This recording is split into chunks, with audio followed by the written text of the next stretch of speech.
Hey everybody, this is a review of the Ludlum Model 14C General Purpose Survey Meter.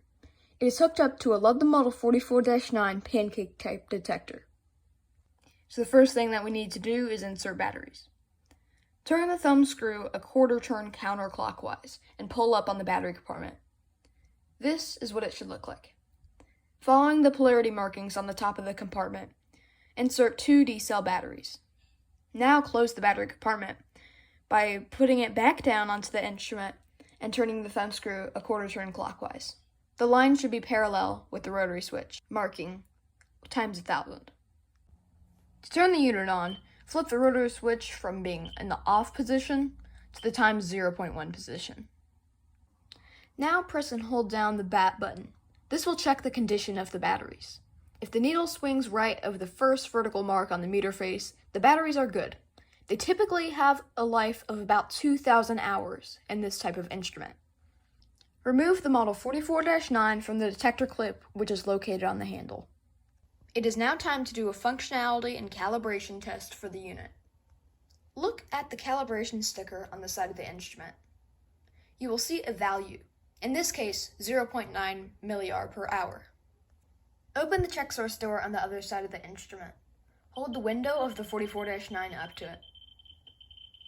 If the reading is 20% of 0.9 milliar per hour, the unit is good and ready for use. If not, the unit may not be sufficient for use and may need calibration. To perform a contamination survey, remove the probe from the clip. Move the 44-9 over the contaminated surface at a max speed of 2 inches per second.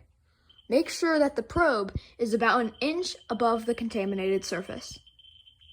If you hear an increase in beeps, stop to look at the meter dial. If the meter reading is greater than 100 counts per minute plus background, the area that you're scanning can be considered contaminated. If it is lower than this value, the area is safe and not contaminated. Using the controls. To turn the speaker on the side of the instrument off, flip the audio switch to the off position. To turn it back on, flip it to the on position. The switch next to the audio switch helps control the meter reading. It's the fast and slow switch. In fast position, the meter has a time resolution of about 4 seconds, and in slow position, the resolution is 22 seconds. As we mentioned earlier, the bat button tests the condition of the battery. The button above it is the reset button.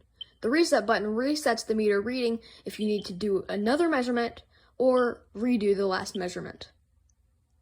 This meter has several different scales. It ranges from times 0.1, times 1, times 10, and times 100. Each one of these values is for the external probe. However, you will notice that there is actually another range, times 1,000. Times 1,000 is purely for the internal probe.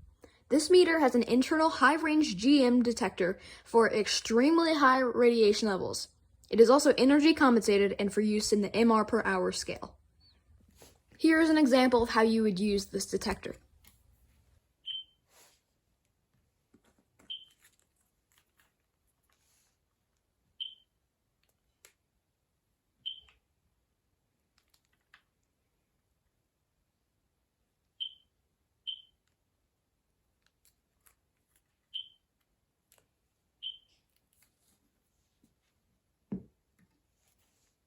Though there is many more features to this instrument, that is the most fundamental, basic, and necessary controls that you will need to know in order to operate the instrument. If this video helped you, leave a like and consider subscribing to the channel. Thanks for watching.